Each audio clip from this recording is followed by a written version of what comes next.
Yo, what's up everybody? It's your boy Mood616 here, and I am finally back with another episode or shelf in my Blu-ray slash DVD shelf-by-shelf overview series. I know it has been a long ass minute since I have done one of these, but I'm coming right back at you with a shelf for my Vinegar Syndrome collection, which I had mentioned in my last update that I did a few days back. So without further ado, let's get right into this because, like all my previous shelf videos, this is going to be another long one. I'm really not going to try and talk about the films a whole lot. I'll just say if I liked it or not, or if I've seen it or not, and kind of move on because it's going to take a while otherwise, because I like to talk.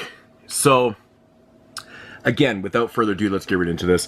We'll start out with the DVDs, of course. Don't have a whole lot from Vinegar Syndrome because they are known for their Blu-rays. First up is some of these driving collection editions here, or releases, which are actually really cool. I really like the design on these. These are really neat looking and shit. I don't have any of the porn ones and stuff. I'm not into like the porno. But first up here is a double feature of the Executioner Part 2 and Frozen Scream. Well, I will say the Executioner Part 2 is a unique film because there is no Part 1. So that's funny right there. It's very cheesy. It's basically just a vigilante type film killing off criminals and shit. It's really fucking bad, but ultimately really fun. Now, Frozen Scream, man, is legitimately horrendous. It's terrible. It's one of those movies where you actually have to see to believe what is going on in this. There's voiceovers and random parts. It's unbelievable. It's really fucking crazy how bad it is. So yeah, so you just gotta check out Frozen Scream once in your life. It sucks. It's so much fun though. Next up here we got Death Force, which is another revenge type film. I believe the storyline is he gets left at war for dead, and of course he doesn't die, comes back with vengeance. And then we got Vampire Hookers, which I watched these a few years ago when they came out and stuff, and I can't quite remember them, but I remember kind of liking Vampire Hookers. I think it's from, yeah, late 70s, 78, both from 78, so yeah. This was the very second release from Vinegar Syndrome of Savage Water and Death by Invitation, and this particular release actually got pulled from the shelves because Savage Water had rights issues or something like that. Now, the cool thing is I actually got one of these.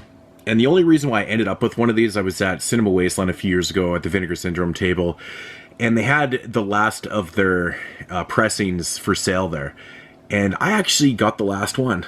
He legitimately told me it was the very last one that he had. So that was kind of cool. It was like $9.99, just trying to kill off the stock. So, but Savage Water, it's pretty shitty. It's not a big loss that a lot of people didn't get a chance to get it, but whatever. Death by Invitation was okay from what I remember. Again, I watched these a long time ago, so, but yeah. So then here comes the re-release of it with Death by Invitation and The Dungeon of Horror, which I have seen before also. I don't think I watched it on this release though. I used to have a bootleg of it, believe it or not, but yeah, I can't quite remember it. Some black and white goodies. I believe both are from the 50s. We've got Revenge of the Virgins and Teenage Zombies. Particularly 1959 and 1957 films. Both very, very low budget. These are the type of films that Something Weird Video would release, man. They're really insanely bad. The Jekyll and Hyde Portfolio and a Clockwork, I think it's a Clockwork Blue? Yeah, Clockwork Blue. I have not watched that film yet. The Jekyll and Hyde Portfolio, I actually kind of like that movie. It's kind of got slasher elements to it and shit. Kind of interesting. And what year was that one from? 1971 also, Clockwork Blue, 1972. Clockwork Blue. Bloodthirst and The Thirsty Dead, both really low budget. Grindhouse films, 71, 74. These are always fun. I mean, hence the collection, drive-in collection. Of course, yeah, you get the idea. You know what you're getting with those. Murder on the Emerald Seas. I watched this and I barely remember anything from it. I just remember it being very slow. It's set on a boat, and I know this was like a limited edition of 500, but it was okay. It was like a murder. It was kind of like investigative mystery type thing. I remember it being okay, but very slow. The Mothers, some classic Filipino exploitation here, directed by Sario Santiago, who's fucking done so many damn movies, but he was like the king of exploitation over in the Philippines. So we got Dracula Sucks here, which is, yes, it's exactly what it sounds like. Yes, adults only. It is a horror porn, and I can watch this because, you know, it's very much, it's a horror porn movie. 1979, I believe. We got some pretty big muffs in this one. Evil Come, Evil Go from 1972, which I actually have not even watched yet. I will be watching it for the 72 Top 10 show coming up, so that just kind of worked itself out. And Oh, the Beautiful Doll and Widow Blue, which are, I think, bona fide pornos. So, yeah. These next two I actually got in a lot that I bought off a buddy of mine. He obviously just got rid of them because they were pornos. I have never seen them. Jungle Blue. Like I said, I honestly, honest to God, I do not watch porn that I paid for, apparently. I'll watch free porn, but I don't know, that's strange. Sex World, which I've heard is actually legitimately really good. So I need to check that out sometime. I guess I'll check it out. Vintage porn, different. Hotter Than Hell, Come Deadly, The Unholy Child, Many, blah, blah, blah. This huge, like, bizarre at the theater, bizarre art theater type box set. It's got all this crazy shit going on here. I believe it's like, you know, smut videos and shit like that. I think there's a volume 2 to that also, which I do not own. Night of the Strangler. Is it really Night of the Strangler when there's no actual strangler in the movie? Gotta rewatch this for the 72 show. Just remember this being kind of oddballish. So that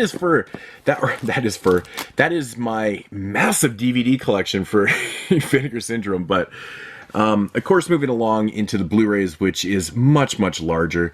And let's try to let's rip through these. First up here, we got Joe Spinell and The Undertaker. Unfortunately, I'm doing this with one hand, obviously, so I'm not going to be able to show, like, all the, you know, what's underneath the slipcovers, the reverse arts and shit like that. So, you know, I got to say, man, this edition of The Undertaker changes this entire movie. This was the first time I'd seen this cut of the movie from Vinegar Syndrome, because, you know, I do have another version of it. I've got the Code Red Blu-ray right here. This is a fucking terrible edition. It's a different cut of the movie. It's really bad. The transfer's shitty. This is just terrible to have. Eventually I'll get to all these shelves in here too, guys, so stay tuned. But now, this is amazing. The transfer is awesome.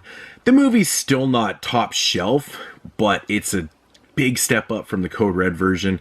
Actually really enjoyed The Undertaker this time around. Such a shame Spinell passed away, but of course. We got Jack Frost with the lenticular, which, man, I still gotta say, man, you know, this is like one of the best lenticular, sorry about the glare there, but one of the best lenticular covers of all time. Jack Frost, fun film from 96. Then we got the uber fucking strange Liquid Sky. Oh, man. This movie involves aliens, very bizarre sex. What else could I throw in there? Yeah, it's got like this kind of new wave kind of feel to it. It's one of those films you gotta see to believe. I really enjoyed Liquid Sky. It's a pretty interesting film. Definitely not going to be for everybody, but very definitely interesting. Psychos in Love. I love this movie. It's about a couple that, you know, kind of comes together because they have a common share of, or common bond of, or common interest of murder. So they get together and, you know, it's one of those fun breaking the fourth wall type films and shit. I really like Psychos in Love. Same director, Gorman Burchard, Disconnect. I believe this was his first film. Yeah, this is his director debut. I can't quite remember this too well, but I just remember it being very, very odd and very bad. So Disconnected. It's kind of like an oddball slasher film. It's very strange. Oh, I got this fucking Vinegar Syndrome catalog right here too, which I guess I'll just throw up there. Then we got the Ice Cream Man, you know, fun shit from the 90s. Clint Howard, you know, good shit. I really wish that they had to use the original artwork. I guess they probably couldn't get the rights to it for the, you know, the inside art, but, you know, that's the way it goes in this industry. Sometimes you just can't get the original arts. So, Norman J. Warren's Prey. I've yet to actually watch this Blu-ray. I've seen this movie a couple times in the past. I've reviewed it somewhere on my channel, but very oddball film. It's slow. It's clunky. It's odd, but it's Norman J. Warren, you know. I'm sure the transfers might even bring it up a little bit, but, you know, it is what it is. Lucifer's Woman also has the cut of Dr. Dracula on this film. Another great release from Vinegar Syndrome. Got 2 different versions of the film. I have not seen the other cut, but I have watched this, and I enjoyed it. I thought it was pretty cool. Onto some jailhouse blaxploitation with Penitentiary, about a dude that goes to jail for some shit that he didn't do, becomes a boxer, and fucking awesome, man. I really enjoyed Penitentiary. Good shit. I'd never seen these movies before. And the sequel, Penitentiary 2, I think there's 3 of these actually. I hope Vinegar Syndrome releases the 3rd one too, but if you can see back there, we got Mr. T and Ernie Hudson. Ernie Hudson's a fucking badass in this movie too. It's pretty awesome. Penitentiary 2 is just as good, man. It's awesome. Pretty much the same storyline type deal, but good shit though. Some more Norman J. Warren with Terror. This is a fantastic release. It's got this dual-sided slipcover. Inside art's awesome. Kind of like a supernatural slasher type deal. I enjoy this, man. This movie does get a lot of takes a lot of shit, but I think it's pretty cool though. Then we got Bloodhook. This movie getting the Vinegar Syndrome treatment, which is beyond ridiculous. It was the first time I'd ever seen this cut of the film because Troma had released it in a 2 or 3 pack, and it was a cut version. This movie runs way too long, fully uncut. It's like 110 minutes. Drags a little bit, but it's about a killer fucking fishing lure. I mean, or hook. It's ridiculous. It's fun though. I mean, really. I mean, you got to see it at least once to say that you watch a movie about a killer fishing line. It's ridiculous. Blue Vengeance, man. Had no idea what to expect when they released this. Very cool stuff. It's about this dude here who escapes this mental institution or gets released. I can't remember. But he was obsessed with this band back in the day, and now he's, you know, he wants to seek him out because he, you know, they were all into like satanic stuff and occult shit and like that, and very interesting film. I really enjoyed Blue Vengeance, man. Give it a shot. We got Blood Theater here. Blood Theater is kind of an oddball slasher film that takes place in a theater. Very, very low budget, but kind of fun. Kind of fun. I like movies that take place in cinemas. It's just interesting, you know. I think that's kind of one of the big things that draws me to Demons because, you know, it's got that whole cinematic thing going. And Blood Theater, you know, is nowhere on the same page as Demons, but nevertheless, it's kind of fun. It's kind of fun. Here's one that I really enjoyed, man. Grave Robbers. Fucking cool movie, man. About this girl that's waitressing in this place. Really, her life is going nowhere. This guy kind of swoops her off her feet. She marries him like the next day after meeting him. Turns out he is a mortician, and, you know, he's just kind of this rich mortician or whatever, and he's doing other shit also. And she finds out a bunch of things. It's a fun film. I really enjoyed Grave Robbers, man. Very, very obscure 1988 film. I highly recommend that. I love the artwork that's underneath this too. Very cool stuff. Star Time, another film I had no idea what to expect, and this one right here is actually really interesting. It's got some pretty cool social commentary going on. It's about this dude that is obsessed with TV. His favorite show gets canceled, and then he, you know, decides to off himself, and the movie kind of goes from there. And I don't really want to give anything away, but man, really interesting film. I highly enjoyed the shit out of this. Very artsy, interesting, shot well, acted well. Just, it took me a long time to pick this one up because I didn't know what the fuck it was. I'd never heard of this. The cover honestly didn't intrigue me. The artwork underneath here is a lot better. But Star Time, I highly recommend it. It's actually really cool. Total hidden gem. Bloodsuckers from Outer Space. This is a great upgrade from the Shriek Show DVD. Oh, man. Low budget, shot on 60mm, zombie shit. Super silly and goofy, but fun. Fun shit, so, yeah. Alright, moving along here. Deadly Daphne's Revenge. This was originally released by Troma. Somehow this movie got the royal treatment from Vinegar Syndrome. And I tell you, this movie is fucking terrible. The cover art's so much better than the movie. I do have the DVD also. I'm still wondering why the hell I upgraded this, knowing it was that bad, but I thought maybe the transfer would help. No, it's terrible. It's awful. House of the Dead. Now, this is a really interesting anthology film that I had never seen before Vinegar Syndrome released it, and very happy that they did, because it has... Well, I mean, this movie came out, 1978, so this is obviously not influenced by Tales from the Hood. I would say Tales from the Hood is maybe influenced by this if the director had ever seen this type of film, but it's kind of the same setup. It's about a dude that kind of gets lost in a rainstorm. He ends up in this this mortuary where the mortician starts telling him, you know, these tales. And it's an anthology film. It's got 4 stories with a wraparound and shit.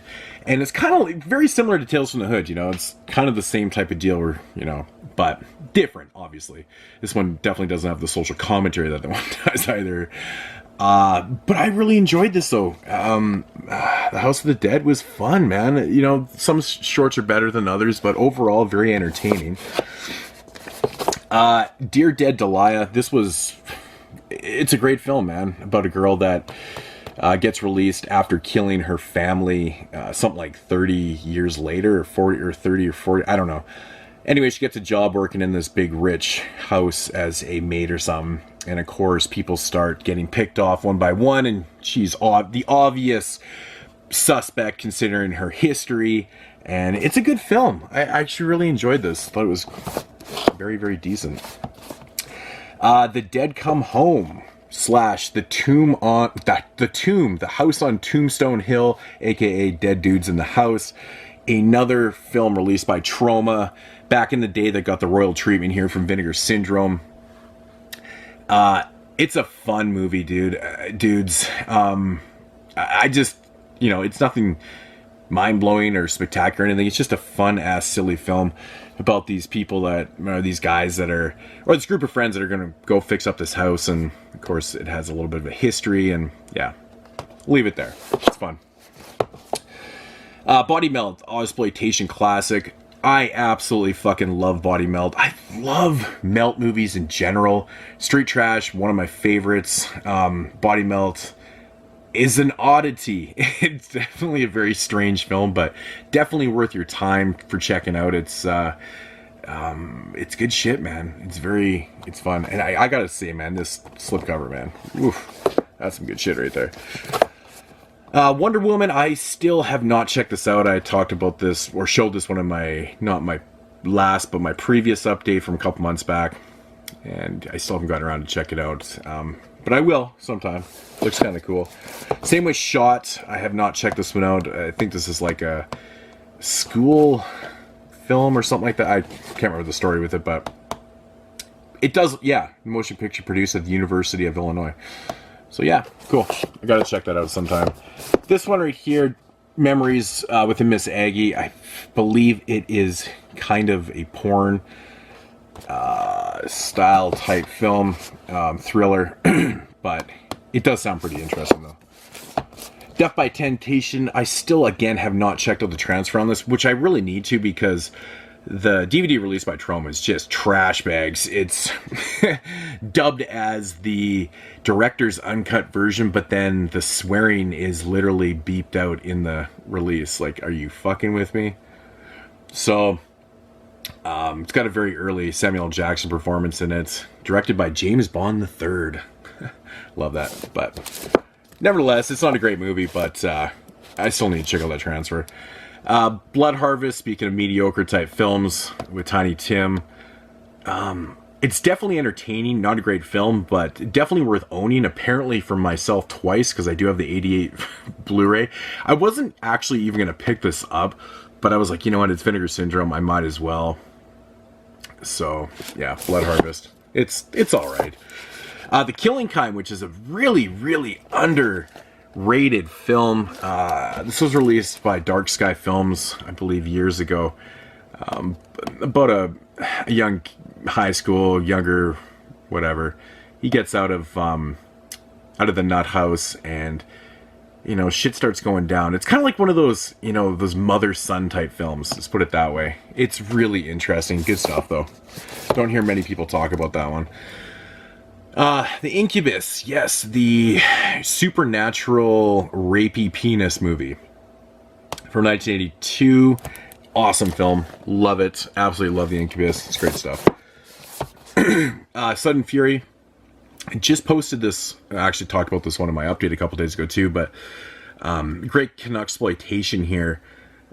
If you haven't checked out Sudden Fury before, check it out, because I wasn't expecting much from this at all, but it came through with the goods, man. I really enjoyed it. Very, very entertaining. There's Nothing Out There. Talked about this one a couple days ago too. It's a really fun film. A very necessary upgrade for myself, because you know, most of the old Troma DVDs aren't the greatest transfers, mostly full screen, shit like that, but this one does it justice, man. Does the film justice. Mausoleum, great stuff. Finally, a decent release of Mausoleum. Fuck. Awesome stuff. Kind of a strange movie, too. Ed Wood's Orgy of the Dead. Still need to check this out. It's Ed Wood, so it's got to be great, right? Yeah. Thumbs up. Beware My Brethren. Film from 1972. Very good stuff. I talked about this one also. Transfer on this just blew my mind. Really crazy stuff. So, The Children, the most necessary Blu-ray release, you know, Troma upgrade right here. You know, the Children always cracks me up. It's one of those films where it's like, it's so low budget and shitty, but you can't look away. You really just can't look away. And I like how the storyline really doesn't do anything for anything in the film. You know, this bus just drives through like a cloud of fucking, you know, toxic smoke, and these kids turn into like basically demon fire starters. I don't know, it's just a very strange movie. There's nothing explained. Cutting Class. Yes, Cutting Class. I don't have all the other slipcovers upstairs right now. They're still downstairs with the majority of the stuff from our last update that I did not put away yet.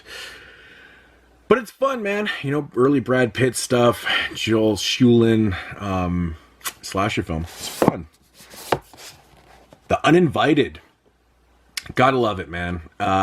Mutated cat, killer cat on a boat. Oh, boat horror, man. Boat horror. Maybe one of these times I'll come back with Top 10 Tuesdays and make a Top 10 boat horror. Gotta do that. I think I probably have enough films. It's a category I've never done before. Bloody New Year. Very strange, but fun film. Yeah. Bloody New Year. I love the artwork. The original artwork is just fantastic for this. And that's what I have for slipcovers anyways. Quite a few, I guess. You know, when Vinegar Syndrome started doing all these slipcovers and shit, I wasn't like overly stoked on, you know, trying to get them all. I still don't try to, but I ended up with quite a few, considering, you know, it's mostly from buying those monthly packages. Graduation Day, again, Troma slasher film release, gets this treatment. Still need to check out this. Got the 8.8 version Blu-ray. I heard the audio is better in this one. Thank you for whoever left that comment on my video.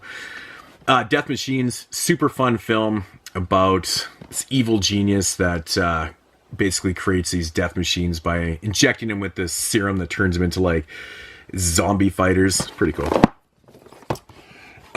Prime Evil and Lurkers, a couple Aussie films. Prime Evil has its moments, a little bit slower. Lurkers is pretty interesting too. Both are definitely watchable, you know, from Roberta Findlay. So, cool stuff. You know, speaking of slipcovers, I usually don't complain that I don't have them, but this is one that I actually wish I did. I love the slipcover for this, and this is a great example of a film. When it came out, I was like, I think it might have been in a package that had a bunch of stuff I didn't want. It's not worth ordering one, so I waited it out, got it on sale, but, you know, of course, no slipcover, but it's not the point. The point is I got the movie on Blu-ray. I do have it on DVD also, but I love the hearse. I love the atmosphere of this movie. It's just, it's a great, fun, fucking atmospheric film. I love it. One of my favorite releases from Vinegar Syndrome is Bloodbeat. And you're probably thinking to yourself, why is Bloodbeat one of your favorite movies?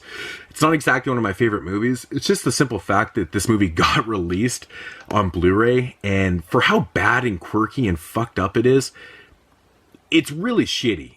But it's ultimately an amazing watch. Like, nothing makes sense in this movie. It takes place on Christmas. It's got, like, supernatural samurai warrior killer. It's ultimately one of the most bizarre films ever. It's got crazy, fucked up, weird effects, like laughable effects and shit. Oh, man. I don't know. I could talk about this movie forever. I did review this one. It's fun, though. The very first Vinegar Syndrome release, you know, if I could show that. Vinegar VS. Oh, there's too much glare. The HDL, Herschel Gordon Lewis Lost Films. These were films from like the late 60s, early 70s that apparently were lost, and they packaged them on this Blu-ray and released them. Pretty cool stuff. Pretty cool stuff. This is what's available on here. Yeah, from 71. What is it? 69, 69, 71. Yeah. So those three films. Cool. All right. Massage Parlor Murders. Actually pretty damn good. This is another one of those early releases. Yeah, this is like the 4th release they ever did, so yeah, cool stuff. Sexploitation releases from Andy Milligan. Now, if you're familiar with any Andy Milligan films, you know that he does some really low budget trashy films, and I obviously haven't checked this out. It's still sealed, but they're Andy Milligan films, so I kind of know what to expect. Evils of the Night, fun, ridiculous film. Reviewed the DVD of this years ago. 1984. Pretty fun shit. Welcome Home Brother Charles and MMA double feature. Welcome Home Brother Charles, also known as Soul Vengeance. It's about a huge killer black penis. That's right. It's great. It's great Blaxploitation shit. You gotta love it. I'll just leave it there. Christmas Evil, my second favorite Christmas horror film of all time. I love this movie. It's just so good. It's too bad that most people that watch this movie go into it thinking it's going to be a straight up slasher film, when in fact this is actually not meant to be a slasher film at all. It's more story driven. It's got a great narrative to it. But it does have some pretty decent kills. But it's about the performances and the idea behind it. It's an amazing film. Nurse Sherry. I've talked about this one a couple times in the past, about, like, even on the podcast, where I put off getting this one so many times because I thought it was a porno. I don't know how many times I said porno in this video. It's weird. But, I mean, come on. Look at the cover. It says Nurse Sherry. It just totally looks like a porn, but someone told me it wasn't. I was like, ah, shit, I need to pick that up. And to my amazement, not a great film, but super fun. It's got some really, really bizarre scenes in it, and definitely worth your time. But yeah, I kind of liked it. Speaking of bizarre films, Runaway Nightmare. Holy shitballs, this is a weird one. It's about a couple of guys that get abducted by these women who are like, turn them into sex slaves and shit. It's very odd. It's a very, very oddball film. That's all I can say. Yeah, this was one of those weird limited edition things that they did. Hand numbered. Interesting. Ted V. Michaels, Corpse Grinders. Yes, Corpse Grinders on Blu-ray. That's amazing. It's good shit. It's what it is. Grinding corpses up. A Woman's Torment, still need to check out. Another Roberta Findlay film. So let's see. Aussie stuff. It's... yeah. Just reading the back here. But yeah, I gotta check this one out, man. I've heard pretty good things about this one. Alright, moving along here, man. We got Trip with the Teacher. This was actually pretty damn cool. Good exploitation type stuff. From 1974. Man, again, these type of movies, man. Super low budget. But these transfers, though. Jesus. Fucking crazy. Good shit. Raw Force. Oh, man. Speaking of, like, bizarre shit, man. Raw Force is a smorgasbord of genres mixed together for the ultimate fun fest, man. It's got so much shit going on here, like fucking zombies, kung fu shit. Oh man, everything in this movie is to die for. Right there. Mixed with zombies, cannibals, outrageous action, gore, copious amounts of nudity, and starring exploitation. Yeah, it's great. I love it. Night Train to Terror. This is kind of a weird anthology film because it came together from basically 3 failed movies that they edited together, kind of with a wraparound story, and created Night Train to Terror. It's still fun though. I mean, knowing that probably shouldn't ruin it for you, but it's, you know, it's interesting enough. Man, my arm is really starting to kill me. Don't Go in the Woods Alone. I'm going to start pulling these down because I'm getting into the corner. One of my favorite slasher films. The direction of this movie is ultimately really, really shitty. Really, like, it's got bad music. It's just got... the narrative is so ridiculous, and the killer's funny looking. But there's some type of odd charm about this film that I just can't get over loving. It's great. It's really, really great stuff. And I know a lot of... I think even... I don't know, man. I've heard a lot of, like, you know, famous people even mention this one. I think Eli Roth talks about this one. I can't remember. But Don't Go in the Woods Alone. It's fun. And we got Madman, which I'm actually rocking a Madman shirt right now. It's a good film. You know, it's a little bit overrated, in my opinion. It's still a really fun slasher film. But it's, you know, I think what really holds this one together is the actual look. The aesthetic of the film is fantastic. That blue hue that, you know, that's in this is amazing. It's just really damn good. Loot of the Geek, which... Another film that got the treatment from Vinegar Syndrome here. Is that going to stay if I let that go? Nope. So, Loot of the Geek, yeah, it's a lot better than you would think it would be. I mean, going into this film, you think it's probably going to be pretty cheesy, bad, and shit. It's actually a lot more serious and brutal. And brutal, man. It doesn't pull any punches, man. It's fucking good shit, man. Transfer. Oh, again. Another... upgrade from Troma here. Pigs, 1970. What's this? 73. I think the date on this movie is ridiculous. There's so many different release dates for it, and goes by so many different names. But ultimately, a very, very fun, exploitive Grindhouse type film. It's good shit. Then we got the Bees. Yeah. Well, it is what it is, man. Killer Bees. Really good shit. I love the Bees. Good stuff. Hobgoblins. My God. Can you get any cheesier? Obviously a Gremlins ripoff. And yeah. Look at them. Look at the Hobgoblins. It's amazing. Yeah. It's still fun though. You like your little creature features. Definitely check it out. Nightmare Sisters. This movie always cracks me up. It's just so fucking bad. It's so bad.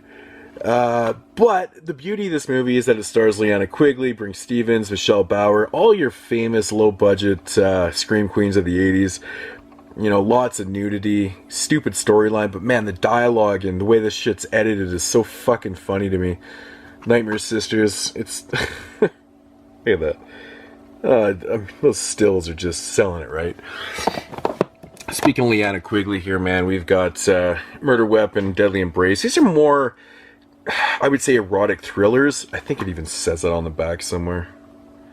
Yeah, erotic thrillers from David Duchovny, who became one of the worst directors of all time, I swear to God. His earlier works are a lot better. But these are okay. These actually aren't as bad as you would think they would be, but I didn't mind them. They definitely have horror elements to them, though. The absolutely fucking awesome Psychic Killer. I love this movie. You know, this is one of those films I just don't hear a lot of people ever give props to for some reason. Mid-70s, Psychic Killer. Here's the synopsis. I should have been doing that for these, so I don't have to explain anything. Yeah, great fucking movie, man. Oh, I love it. Really good stuff. Then we got Nightmare Weekend, another film that Vinegar Syndrome gave the overworks to from Troma. It's a bad movie, but it's fun. It's fun. Goddamn glare. The fucking glare is ridiculous. I'm trying to keep this up here. This shit's falling over on me for some reason. Then we got Hellbent, which is kind of a bizarre film set in kind of a punk world and shit like that. Underground music scene type shit. Pretty interesting. Pretty interesting. So, yeah, I don't know. It was okay. And then we got same director who did Hellbent, directed Whorehouse on Highway 5. All I gotta say, man, about this movie, it's like, I don't know if there's like a linear narrative to this movie or not. I mean, I'm sure maybe shit was making sense to him, but one of the most confusing and compelling homemade horror films ever made. Yeah, Richard Casey. This is his first movie. Very, very strange stuff. It definitely is. It's kind of intriguing if you're into that type of stuff, but if you're not, you're probably going to hate it. So, Count Dracula's great love, great Paul Naschy film. So glad that this movie got the Blu-ray treatment because, man, all the other DVDs and shit were trash bags. That's some good stuff, though. Death Row Game Show. I don't know what it is about this movie, but it just cracks me the fuck up. It's so ridiculous. It's so utterly ridiculous, man. My arm is killing me. As you guys probably notice, I'm so close to the roof. Yeah, I'm standing on a chair and my arm's elevated. And I just got off work. So, this sucks. But I'm having fun doing this. But Death Row Game Show, very, very cheesy, fun kind of shit. I mean, it's a game show with death. How can you go wrong? Maybe you can. It's really silly. It's really silly. Don't answer the phone. This is, classic video nasty stuff right here. Amazing performance by... I always forget this cat's name. Oh, the dude that plays the psychotic in the film. Is it Nicholas Worth? Yeah. Dude is awesome in the movie. Perfect casting. Really great stuff. Then we got Slaughterhouse, another slasher film that I've always liked. I don't love. I think it's madly overrated for some odd reason. But, it is what it is, man. Buddy has an axe to the grind. A big axe. Yeah, Slaughterhouse. Fucking good transfer on this. Oh, yeah. Here's the other one. I knew there was another one. Demon Wind. Now, again... one of the ones I wish I had got the lenticular slipcover for because it's such a great lenticular slipcover. But yeah, Demon Wind, really fun movie, man. It's kind of Evil Dead-ish in a sense. Yeah, so he even says right here, taking equal inspiration from the Evil Dead. But you can, I mean, that's obvious. If you've seen the Evil Dead before and you pop this in, it's definitely inspired from that and shit. But it's got a whole pile of more stuff going on. It's very strange. Very strange supernatural type thing that's going on. I love the idea behind this film. It's very cool. Very cool stuff. Witch Trap, Kevin Tenney's uncut version of Witch Trap. No, this is not a sequel to Witchboard, which I know Kevin Tenney always gets that from people, but it's not. But it's got fun kills. Got Leanna Quigley. I think that's actually where she dies in the film. But yeah, Witch Trap, good shit. Always enjoy that one. This is a fun double feature. Definitely a must-own. Blood Mania and Point of Terror double feature. Can't go wrong with either one of these, man. And these transfers, I can say it's about every movie on here, but holy fuck. They're so sick. Early 70s goodness here. Yeah, man. Great double feature. Awesome. On 2 separate discs also. Then we got Psycho Cop Returns, the sequel to Psycho Cop. If Psycho Cop wasn't cheesy and bad enough, they had to release a sequel. This shit is ridiculously bad. Very entertaining, though, if you're into that type of stuff. So, yeah, it's Psycho Cop Returns. I really, one thing I do like about this movie is the setting. It's like in a building and shit. It's kind of cool. We're getting to these Exploitation TV releases. I do have a question about these. If someone can fill me in. But Crypt of the Living Dead plus House of the Living Dead. Good films, man. Really good stuff. Crypt of the Living Dead is a blast. Great atmosphere. Ick type films. Fuck, I can't talk today. Yeah. So, but yeah. Awesome release. Really enjoyed that. Then we got Demonoid, which another film that's Troma got the upgrade from Vinegar Syndrome. Cool film though, man. I always like doing Demonoid. I really cannot fucking talk today. Frightmare, early Jeffrey Combs stuff. Again, storyline in this one's really fun. And again, from Troma. Ooh, too close. But yeah, good shit, man. Frightmare's fun. And then last one from this Exploitation TV line, Corruption, which is it's an adult film, but it's an actual movie though. But the cool thing about this release, actually, Corruption legitimately is a decent film, like legitimate decent film. So I do recommend that. But the interesting thing about this release is that I think that you didn't know whether you were getting the one with the hidden Easter egg on it for Last House on Dead End Street. I, fortunately enough, got one. The Easter egg on this is actually quite hard to find. It took me like at least 45 minutes to find it. I was fucking around on the screen, on the menu, and I finally went to it. And I felt like I had to do like a 8-bit Nintendo thing with A, B, you know, start select type shit to get there. It was really fucking crazy, but it's pretty cool that it's on there. Watched it. You know, it's, you know, I've seen the film before, but I don't know if Vinegar Syndrome still has, not the rights, but apparently they were going to put out a solo edition of it, but I don't know if that's still happening or not. I haven't heard anything about it, so. But my question is about these Exploitation TV line. If you look here, I got number 1, 4, 5, and 6. What the fuck are number 2 and 3, if anyone can tell me? I have no idea. I just, you know, I have the majority of Vinegar Syndrome Blu-rays, besides the pornos, and I don't know what number 2 and 3 were. It's very strange. And I always thought that one of them was Nightmare Weekend, but it's obviously not. I don't know. If someone can answer that question, that'd be awesome. Sweet Sugar. I still haven't opened this one. Still haven't seen this, obviously. Need to get around to checking that one out. Same with Red Mob. This is like a Russian action type exploitation film, which I got to get around to check this out because that just intrigues me to shit. Then we got Doll Squad. This is still sealed, but I have seen this before. I have the Troma DVD of it, I believe. Another Ted V. Michaels film. And it's fun, man. I like the Doll Squad. Good exploitation stuff. Yeah, good stuff. And I think the only actual porno video that I have in here, Mary Mary, still sealed, but came in a package deal, you know, the monthly packages, so I ended with Mary Mary. I do like that cover art, though. It's fantastic. Good shit. Then we got Fugitive Girls, part of the Sexploitation line. Again, haven't seen that one. We got Malibu High. Malibu High is a film which I've said before that I thought was going to be a sex comedy. It's actually kind of straightforward. More of a drama, really, than anything. That cover art is definitely misleading, but I love it. And the funny thing is, that chick's not even in the movie. I think that's the chick that's on the movie.